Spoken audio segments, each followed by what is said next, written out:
50,000 বছর দাঁড়াইয়া থাকতে হবে, হিসাব নিকাশ শুরুই হবে না। আল্লাহ এই মর্মে কোরআনে বলেন, ইয়াউমান কানা মিকদারুহু 50,000 সানা।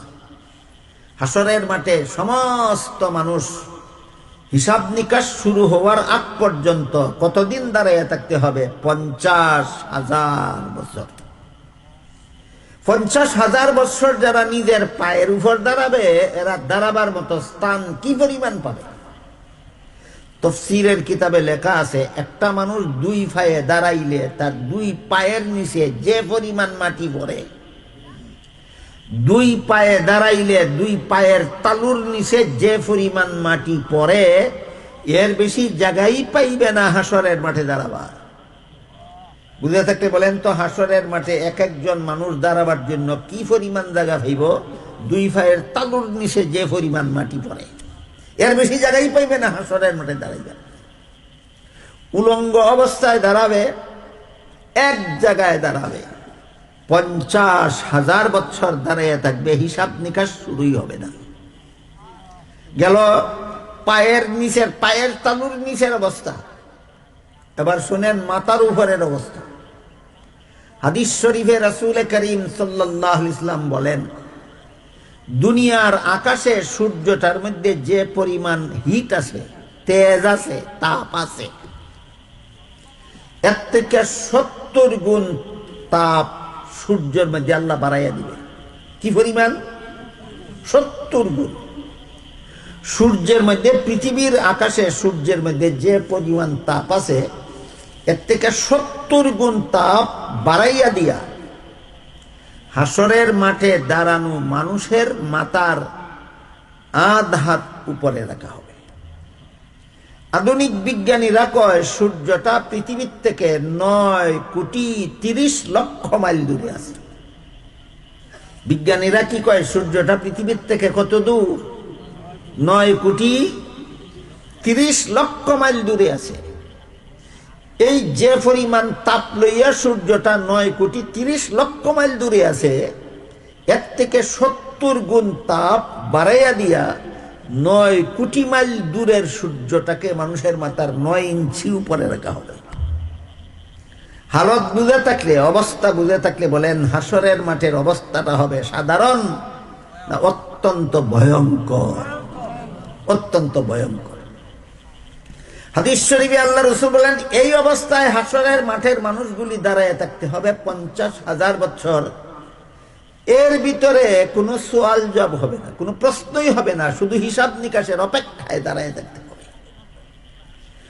তারপরে সর্বপ্রথম হাসরের মাঠের এই নীরব নিস্তব্ধতায় ভঙ্গ দিয়া আল্লাহ পাক রব্বুল আলামিন সর্বপ্রথম হাসরের মাঠের মানুষদেরকে সম্বোধন করে একটা প্রশ্ন করবেন। সেটা হলো, লিমানিল মুলকুল ইয়াউম, আজকের শাসন ক্ষমতা কার? হাসরের মাঠে আল্লাহ জিজ্ঞেস করবেন, আজকের শাসন ক্ষমতা কার?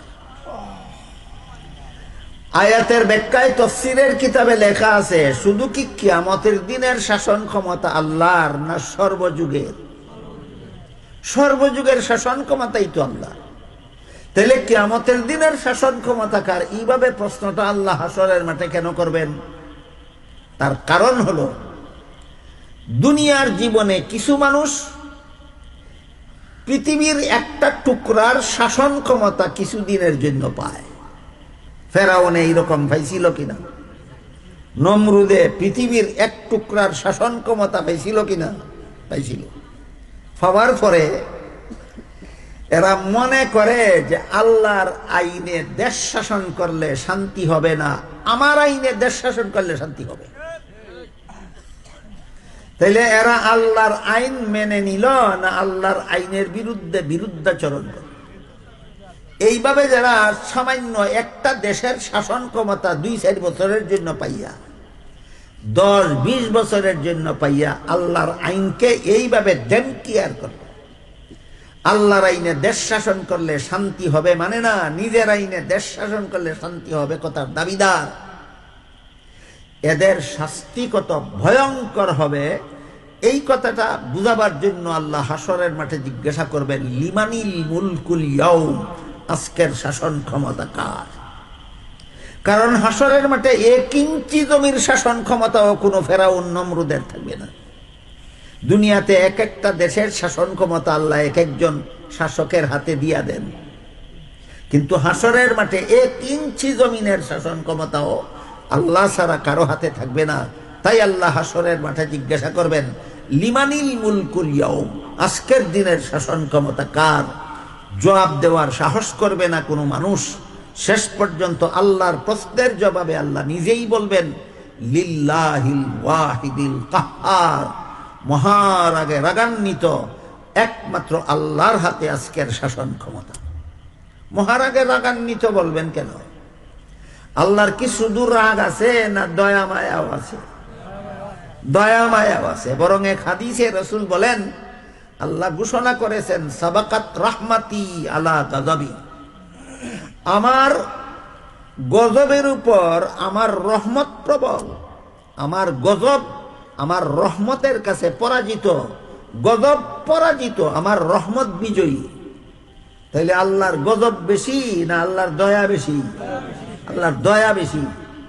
কিন্তু হাসরের মাঠে আল্লাহ একথাটা কেন বলবেন, লিল্লাহিল ওয়াহিদিল কাহ্হার, মহারাগে রাগান্বিত আল্লাহর জন্য আজকের শাসন ক্ষমতা? এই কথাটা বলার কারণ হইল, আল্লাহর দয়া পাবে তারা আল্লাহর বিধানে বিশ্বাসী যারা। বলেন, আল্লাহর দয়া পাবে কারা? আল্লাহর বিধানে বিশ্বাসী যারা। আর মহারাগে রাগান্বিত বলবেন আল্লাহ হাসরের মাঠে ওই সমস্ত লোকের জন্য যারা আল্লাহর বিধানে বিশ্বাসী নয়। তাহলে আল্লাহর দয়া যেসব লোকের জন্য, আল্লাহর রাগও ওই সব লোকের জন্য না ভিন্ন ভিন্ন? যারা আল্লাহর বিধানে বিশ্বাসী এদের জন্য আল্লাহর দয়া হবে। যারা আল্লাহর বিধানে বিশ্বাসী নয় এদের উপর আল্লাহ হাসরের মাঠে রাগান্বিত হবে।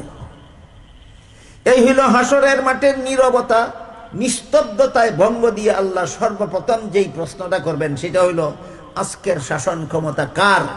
কোনো মানুষের সাহস হবে না জবাব দিবার। আল্লাহর প্রশ্নের জবাবে আল্লাহ নিজেই বলবেন, লিল্লাহিল ওয়াহিদিল কাহ্হার, মহারাগে রাগান্বিত আল্লাহর হাতে আজকের শাসন ক্ষমতা। এখান থেকে আমাদের শিক্ষা গ্রহণ করা দরকার। আমি আল্লাহর বিধান পালন করি আর না করি, বিশ্বাস করতে হবে আল্লাহর বিধান ছাড়া শান্তি নাই। বিশ্বাস না করলে চিরস্থায়ী জাহান্নামী হতে হবে। এর একটা সহজ উদাহরণ দিই আপনাদেরকে। আল্লাহ কোরআনের এক আয়াতে বলেছেন, ইন্নাস সালাতা কানাত আলাল মুমিনিনা কিতাবাম মাওকুতা, নিশ্চয়ই নির্ধারিত সময়ে নামাজ পড়া আল্লাহর বিধান মতো মুমিনদের জন্য ফরজ। রাসূল হাদিস শরীফে বলে দিয়েছেন, এই সময়গুলি হইল 5 বেলার নামাজ, ফজরের নামাজ, জোহরের নামাজ, আসরের নামাজ, মাগরিবের নামাজ, এশার নামাজ মুমিনদের জন্য ফরজ। এটা আল্লাহর একটা বিধান। কেউ যদি বলে আমি এই বিধানে বিশ্বাসী নই, তাহলে আল্লাহর বিধানে অবিশ্বাসী। হাসরের মাঠে চেহারার উপর দাঁড়াতে হবে। এদের কি আল্লাহ হাসরের মাঠে বলবেন, আল্লাহ তোমার জন্য মহারাগে রাগান্বিত? এদের জন্যই আল্লাহ চিরস্থায়ী জাহান্নাম তৈরি করে রেখেছেন। আর যদি বলে আমি বিশ্বাস করি দৈনিক 5 বেলার নামাজ আল্লাহর বিধান মতো ফরজ, কিন্তু আমি পড়ি না, এটা আমার অপরাধ। এমন অপরাধী আছেনি বাংলাদেশে? আমি 5 বেলার নামাজ পড়ি না, এটা আমার অপরাধ, কিন্তু আল্লাহর বিধান এটা ফরজ, আমি বিশ্বাস করি। বলেন, বিশ্বাস করে না না আমল করে না? বিশ্বাস না করলে চিরস্থায়ী জাহান্নামী হবে, কাফির গণ্য হবে। আর বিশ্বাস করার পরে যদি আমল করে না, পালন করে না, তাহলে কাফির গণ্য হবে না, চেহারার উপর দাঁড়াতে হবে না, চিরকালের জন্য জাহান্নামে যেতে হবে না। নামাজ না পড়ার গুনার শাস্তি ভোগ করার পরে আল্লাহ তাকে মুক্তি দিয়া দিবেন। তাহলে আল্লাহর বিধান বিশ্বাস না করা আর পালন না করা এক কথা না? আকাশ পাতাল ব্যবধান, আকাশ পাতাল ব্যবধান। 5 বেলার নামাজের কথা বললাম, রমজানের রোজা। আল্লাহ কোরআনে বলেছেন, শাহরু রমাদান আল্লাযী উনজিলা ফীহিল কুরআন হুদাল লিন-নাসি ওয়া বায়্যিনাতিম মিনাল হুদা ওয়াল ফুরকান ফামান শাহিদা মিনকুমুশ শাহরা ফালইয়াসুমহু রমজান মাসে রোজা রাখা তোমাদের জন্য ফরজ করা হইল। একটা লোকে বলে রমজান মাসে রোজা ফরজ, আমি বিশ্বাস করি না। ইমানদার না বেঈমান? হাসরের মাঠে পায়ের উপর দাঁড়াবে না চেহারার উপর দাঁড়াবে? কিছুদিনের জন্য জাহান্নামে যাবে না চিরকালের জন্য? কেন? এ বেঈমান, আল্লাহর বিধান বিশ্বাস করে না, যে সে বেঈমান। আর একদল মুসলমান রমজান মাসে রোজা রাখা আল্লাহর বিধানে ফরজ বিশ্বাস করে, কিন্তু রাখে না, লুকাইয়া লুকাইয়া দিনের বেলায় হোটেলে পর্দা লটকাইয়া ভাত খায়। আসেনি এমন মুসলমান বাংলাদেশে? এই কারণে নিজেরে নিজে আল্লাহর দরবারে গুনাহগার মনে করে, অপরাধী মনে করে। তার বেঈমান অবস্থায় মরণ হবে না, হাসরের মাঠে চেহারার উপর দাঁড়াতে হবে না, চিরকালের জন্য জাহান্নামে যেতে হবে না। শুধু রোজা না রাখার শাস্তিটা জাহান্নামে গিয়া ভোগ করবে। শাস্তির মেয়াদ শেষ হইলে পরে আল্লাহ তাকে মুক্ত করে দিবেন। আল্লাহর বিধান বিশ্বাস না করা আর পালন না করার বেশ কম আসেনি? বেশ কম আছে।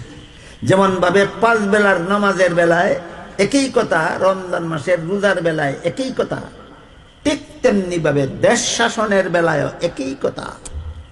দুনিয়াতে আল্লাহ যে সমস্ত সরকারকে, যে সমস্ত দেশের শাসন ক্ষমতা দান করেন, এরা যদি বিশ্বাস করে আল্লাহর বিধান ছাড়া শান্তির কোনো বিধান নাই, কিন্তু আল্লাহর বিধানে দেশ শাসন করে না, তাইলে এরা বেঈমান অবস্থায় মরবে না, হাসরের মাঠে চেহারার উপর দাঁড়াবে না, চিরকালের জন্য জাহান্নামে যাবে না। শুধু আল্লাহর বিধান মতো দেশ শাসন না করার শাস্তিটা ভোগ করতে হবে। বুঝাইতে পারতেছি আপনাদেরকে?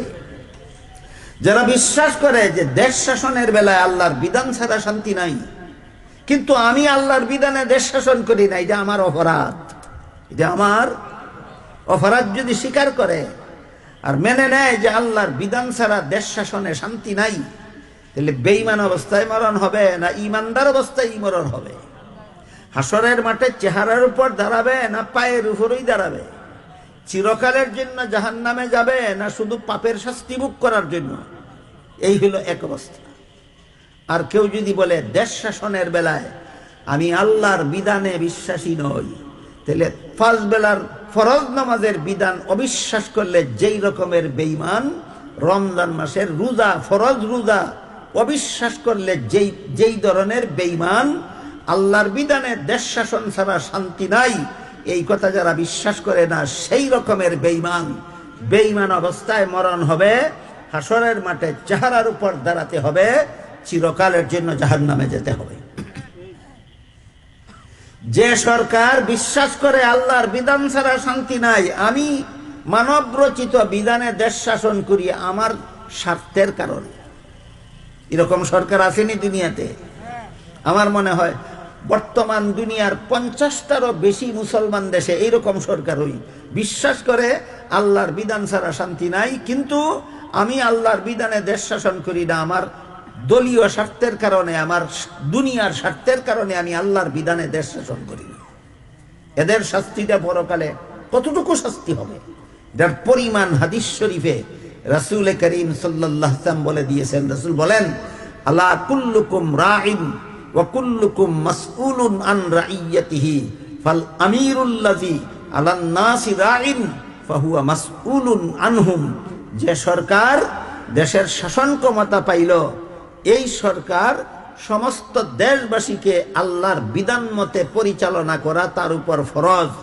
যেই মুসলমান সরকার দেশের শাসন ক্ষমতা পাইয়াও দেশবাসীকে আল্লাহর বিধান মতে পরিচালনা করে না, এই সরকারের দেশের যত চুরে যত চুরি করবে, যত ডাকাত যত ডাকাতি করবে, যত জিনাকার যত জিনা করবে, যত খুনি যত খুন করবে, যত সন্ত্রাসী যত সন্ত্রাস করবে, যত সুদখুর যত সুদ খাবে, যত ঘুষখুর যত ঘুষ খাবে, যত মদখুর যত মদ খাইবে, যত গাঞ্জাখুর যত গাঞ্জা খাইবে, যত দুর্নীতিবাদ যত দুর্নীতি করবে, যত জালিয়াতিকারী যত জালিয়াতি করবে, সবগুলি কর্মে লিপ্ত মানুষে যেই পরিমাণ শাস্তি ভোগ করবে পরকালে, একা সরকারকে সেই পরিমাণ শাস্তি ভোগ করতে হবে পরকালে। এই জন্য আমি বলে থাকি, দেশের গদি দখল কইরা লওয়া দিল্লির লাড্ডু না, কিন্না গিল্লা লাইলেই খালাস না, এটা বাইরিতে খবর আছে। না খবর আছে? খবর আছে। তুমি যদি মুসলমান সরকার হইয়া থাকো আর আল্লাহর আইনে দেশ শাসন করো না, তোমার দেশে যতলা মুসলমান বেনমাজি জীবন যাপন করবে সবগুলির যেই শাস্তি এটা তোমাকে ভোগ করতে হবে, সেই পরিমাণ শাস্তি। তোমার দেশে যতগুলি জিনাকার জিনা করবে আল্লাহর আইনে দেশ শাসন না করার কারণে সবগুলি জিনাকারের যেই পরিমাণ শাস্তি, তোমার মতো সরকারকে পরকালে ভোগ করতে হবে সেই পরিমাণ শাস্তি। আমি আপনাদেরকে বুঝাইতে চাইছিলাম যে আল্লাহর আইনে বিশ্বাস না করা আর বিশ্বাস করার পরে পালন না করা সমান না, আকাশ পাতাল ব্যবধান, আকাশ পাতাল ব্যবধান। তো আল্লাহর আইনে যারা বিশ্বাসী, আল্লাহর বিধানে যারা বিশ্বাসী, এরা যদি পালনও করে তাহলে জাহান্নামের শাস্তি ভোগ করার আগেই জান্নাতে যাবে। আল্লাহর বিধানে যারা বিশ্বাসী এরা যদি বিধান পালনও করে তাহলে জাহান্নামের শাস্তি ভোগ করার পরে জান্নাতে যাবে, না আগেই জান্নাতে যাবে। আর আল্লাহর বিধানে বিশ্বাসী কিন্তু পালন করে না, এরা আগেই জান্নাতে যাবে না জাহান্নামে গিয়া আগে গুনার শাস্তি ভোগ করতে হবে। আমি আপনাদের কাছে জানতে চাই, আপনারা আগে ভাগে জান্নাতে যেতে চান না আগে জাহান্নামে গিয়া পাপের শাস্তি ভোগ করার পরে যেতে চান? আগে ভাগে যাইতে হইলে শুধু আল্লাহর বিধানে বিশ্বাসী থাকলেই হবে না পালনও করতে হবে? এই কথাটা বোঝাবার জন্যই সারা দেশে যত ওয়াজ মাহফিল হয়, সমস্ত ওয়াজ মাহফিল, সমস্ত তফসিরুল কুরআন মাহফিল, সমস্ত ইসলামী সম্মেলনের একটা মাত্র উদ্দেশ্য সমস্ত মুসলমানকে এই কথা বুঝাইয়া দেওয়া যে জাহান্নামের শাস্তি ভোগ করার আগে যদি জান্নাতে যেতে চাও শুধু আল্লাহর বিধানে বিশ্বাসী হলে হবে না, আল্লাহর বিধান পালন করতে করতে দুনিয়ার থেকে বিদায় হও। কথাটা বুঝাইছি না বুঝাইছে না? এই হইল সারা দেশে যত ওয়াজ মাহফিল হয়, যত ইসলামী সম্মেলন হয়, যত তাফসীরুল কোরআন সম্মেলন হয়, সবগুলির একটা মাত্র উদ্দেশ্য মুসলমানদেরকে এই কথা বুঝাইয়া দেওয়া, যদি জাহান্নামের আগুনে ছুঁইবার আগে যদি বেহেশতে যেতে চাও তা আল্লাহর বিধানে শুধু বিশ্বাস করলে হবে না, পালন করতে করতে মরতে হবে।